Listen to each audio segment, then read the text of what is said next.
Assalamualaikum students. I hope you are fine. Welcome to Psychology with Muqaddas and Psych. And I hope you have joined both the communities of Psychology with Muqaddas and Psyche Seeker. And Psyche Seeker को अगर आपने join नहीं किया अब तक तो उसको join कर लें. आप डिस्क्रिप्शन में आपको लिंक मिल जाएगा उसका, या फिर इस साइकोलॉजी विद मुकद्दस के होम पेज पे आपको साइकी सीकर का चैनल जो है मिल जाएगा, वहीं से आप सब्सक्राइब कर लें. और दोनों का पर्पस जो है वो चैनल का सेम ही है. So let's discover this psychology together and let's learn together and make it easy for everyone to understand psychology. Basically motto यही है, पर्पज़ यही है हमारा. So we make the learning easy and we make the learning best in psychology so that we can enhance our knowledge and increase our knowledge in psychology and to grow in this field. This is field of wonders. So जितना ज़्यादा इसको discover करेंगे उतना ही ज़्यादा आप astonish हो जाएंगे, आप हैरान हो जाएंगे कि कितनी ज़्यादा इसमें पोटेंशियल्स कितनी हैं, इसमें क्या क्या चीज़ें हैं, इसमें वंडर्स हैं, इसमें इतनी डिस्कवरीज हैं. So let we will do it together और हम इसको मिलकर करेंगे, साइकोलॉजी को डिस्कवर करेंगे, इसको इसमें ग्रो करेंगे और इस फील्ड को ज्वाइन करेंगे. देन हमारे पास इतना नॉलेज होगा कि हम इससे बेनिफिट हासिल कर सकेंगे और ना सिर्फ अपने लिए बल्कि दूसरों के लिए भी कुछ कर सकेंगे.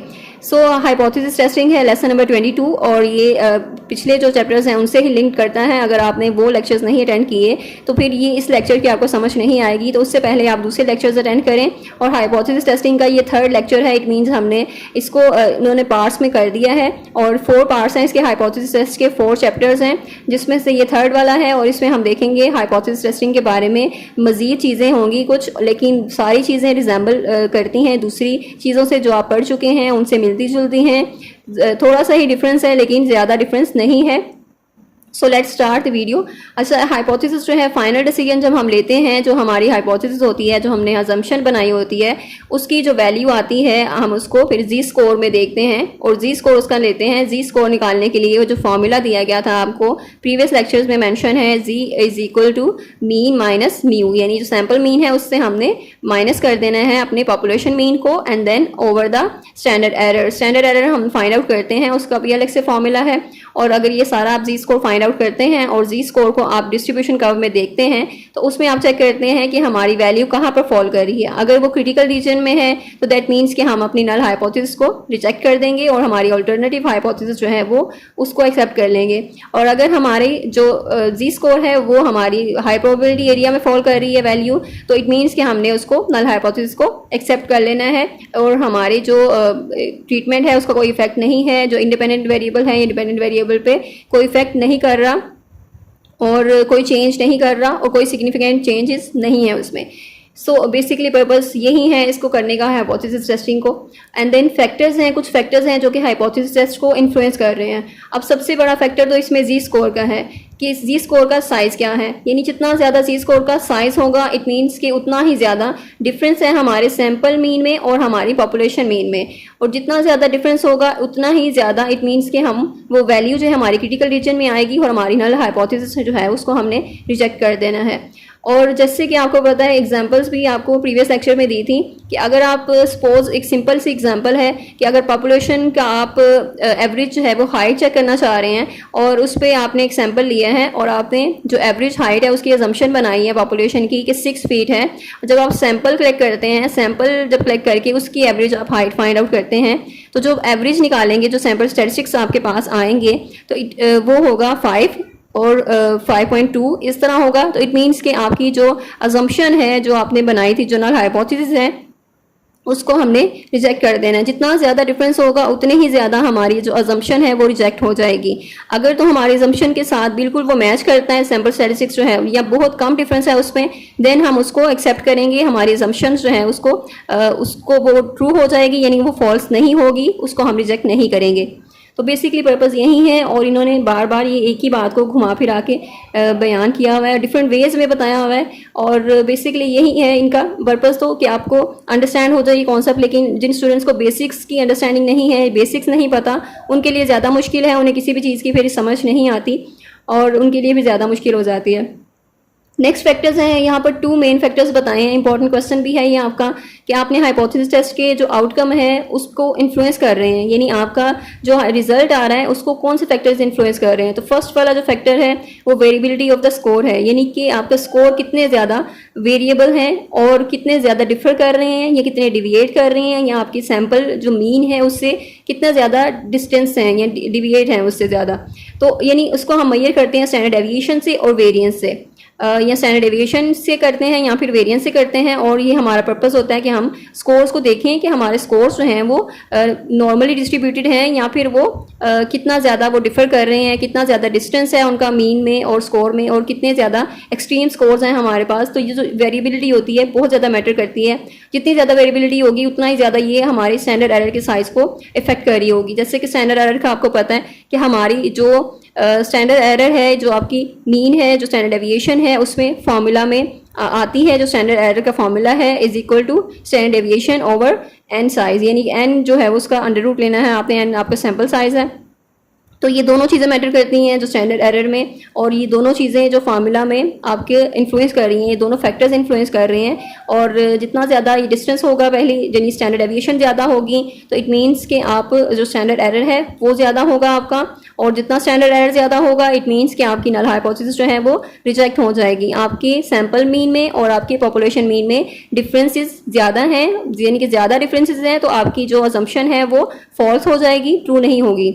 और नेक्स्ट है number of scores in the sample, यानी आपकी जो सैम्पल साइज है, जो स्टैंडर्ड एरर के फॉर्मूला में आपने देखा है standard deviation over the under root n, यानी आपकी जो एन है, जो सैम्पल साइज है वो भी मैटर करता है सैम्पल, और जिसमें आप वो इन्फ्लुएंस कर रहा है आपकी स्टैंडर्ड एरर को, ठीक है, जो कि डिनोमिनेटर में हम देखते हैं स्टैंडर्ड एरर के फॉर्मूला में डिनोमिनेटर में जो अंडर रूट एन है उसकी वैल्यू देखते हैं कि वो कितनी ज़्यादा है कितनी कम है, वो भी मैटर करती है। जी स्कोर फाइंड आउट करने में ये दोनों चीज़ें मैटर कर रही हैं, बिकॉज जी स्कोर के फार्मूला में यही चीज़ें हमने इनपुट करनी है, उसमें पुट ऑन करनी है, देन हम उसको फिर कैलकुलेट करके अपना जी स्कोर फाइंड आउट करते हैं। तो ये फैक्टर्स हैं जो कि इन्फ्लुएंस कर रहे हैं, बहुत ईजी हैं, मतलब ये फार्मूला के अकॉर्डिंग ही हैं आपके, और इसमें बेसिकली एक ही चीज़ है जो मैटर करती है और उसी के अराउंड सारी चीज़ें आ रही हैं, उसी के अराउंड सारे फैक्टर्स हैं। वो ये है कि सैम्पल मीन पॉपुलेशन मीन से कितना डिफरेंट है और कितना डिफरेंसेस है, कितने डिफरेंसेस हैं उनके दोनों के दरमियान में, और वो दोनों सेम है या नहीं है, वो इक्वल आ रहे हैं या नहीं है।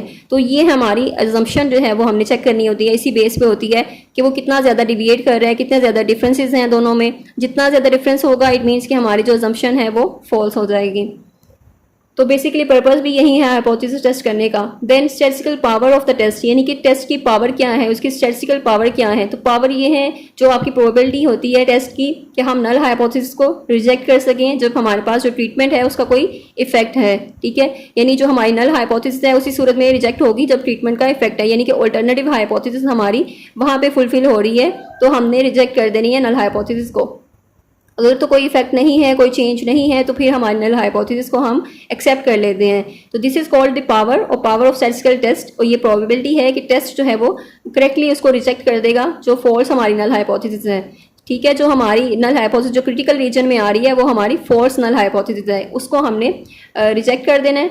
और यही हमारी पावर है कि जो हम टेस्ट को जो आइडेंटिफाई करते हैं कि ट्रीटमेंट इफेक्ट एग्जिस्ट करता है ये नहीं करता, तो दिस इज कॉल्ड पावर। अगर हम उसको एक्यूरेटली हम उसको जज कर सकते हैं, इवेलुएट कर सकते हैं कि हमारी जो नल हाइपोथेसिस है उसका कोई इफेक्ट है या नहीं है, तो this is called the power. और ये पावर स्टैटिस्टिकल पावर है ऑफ द टेस्ट।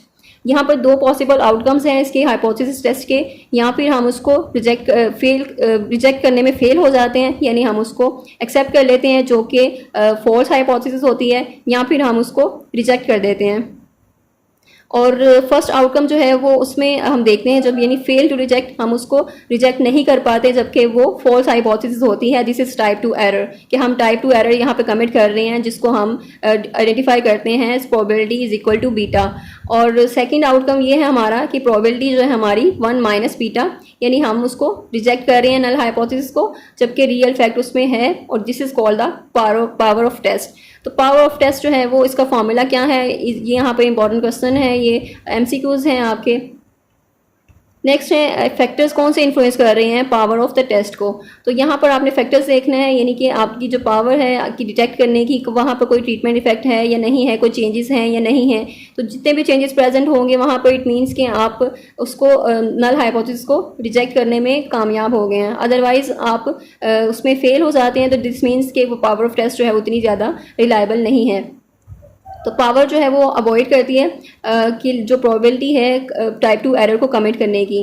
तो ये चीज़ है कि टाइप 2 एरर जो है आपकी, कि जितने आप नल हाइपोथेसिस जो है जिसको आपने रिजेक्ट करना है लेकिन उसको आप रिजेक्ट नहीं कर पा रहे, यानी नल हाइपोथेसिस जो फॉल्स हाइपोथेसिस है उसको आपने रिजेक्ट कर दिया। सो ये टाइप 2 एरर जो बीटा है वो उसको हम प्रोबेबिलिटी है हमारी टाइप 2 एरर की, तो इसको हम ये फॉर्मूला है एक, तो बीटा जो है वो इक्वल होता है proportion of the alternate distribution that falls below the critical value, यानी क्रिटिकल वैल्यू से नीचे जो वैल्यू आएगी हमारी वो बीटा की है। Factors that can effect the power of test is mention below. अब कौन से ऐसे फैक्टर्स हैं जो कि पावर ऑफ टेस्ट को इन्फ्लुएंस कर रहे हैं। एक तो सैम्पल साइज है, यानी कि सैम्पल साइज जितना रिड्यूस करना है, जितना ज़्यादा कम होगा उतनी ही ज़्यादा पावर हमारी कम हो जाएगी, लेस देन 50% हो जाएगी। लार्जर सैंपल जो है वो ग्रेटर पावर, यानी कि जितना ज़्यादा हमारे पास ज़्यादा सैंपल होगा, सैंपल साइज बड़ा होगा, उतना ही ज़्यादा हमारे पास जो हाइपोथेसिस टेस्ट की जो पावर है वो ज़्यादा होगी। एंड देन अल्फ़ा लेवल है, अल्फ़ा लेवल को अगर हम रिड्यूस कर देते हैं हाइपोथेसिस टेस्ट में तो वो भी रिड्यूस करती है पावर ऑफ द टेस्ट को। फॉर एग्जांपल जैसे कि आपने 5% अगर उसकी रेशियो रखी है तो 5% से अगर आप उसको कम कर दें 1% कर दें तो आपकी जो पावर है हाइपोथेसिस टेस्ट की उतनी ही ज़्यादा वो रिड्यूस हो जाएगी। वो डायरेक्टली जो है इन्फ्लुएंस कर रहे हैं आपकी अल्फ़ा लेवल जो आपकी पावर ऑफ द टेस्ट को, यानी आप यहाँ पर एरर कमिट कर सकते हैं, टाइप 2 का एरर कमिट कर सकते हैं। और 1 टेल्ड वर्सेस 2 टेल टेस्ट है जिसमें आप चेंज कर देते हैं रेगुलर को 2 टेल टेस्ट को 1 टेल टेस्ट में और इंक्रीज कर देते हैं power of the hypothesis test, यानी आपने जो नॉन डायरेक्शनल टेस्ट है उसको डायरेक्शनल में कर दिया, जो पहले आपको यानी को पता नहीं था कि कहाँ पर डायरेक्शन ऑफ इफेक्ट क्या है, कौन सी चीज़ किसको इफेक्ट कर रही है, एंड देन उसको आपने फिर 1 टेल्ड में कर दिया, यानी डायरेक्शन बता दी कि ये चीज़ इसको इफेक्ट कर रही है। तो दैट मीन्स कि 1 टेल टेस्ट जो है वो इसको इंक्रीज कर रहा है पावर ऑफ हाइपोथेसिस टेस्ट को। I hope I made it clear. कोई कंफ्यूजन है तो आप कमेंट सेक्शन में भी पूछ सकते हैं and do share this video with other students, ताकि बाकी स्टूडेंट्स जो जिनको मुश्किल हो रही है समझने में उनके कॉन्सेप्ट्स भी क्लियर हो जाएं। And best of luck for your final term exams. अपना बहुत सा ख्याल रखें, दुआओं में याद रखें। शुक्रिया, अल्लाह हाफिज़।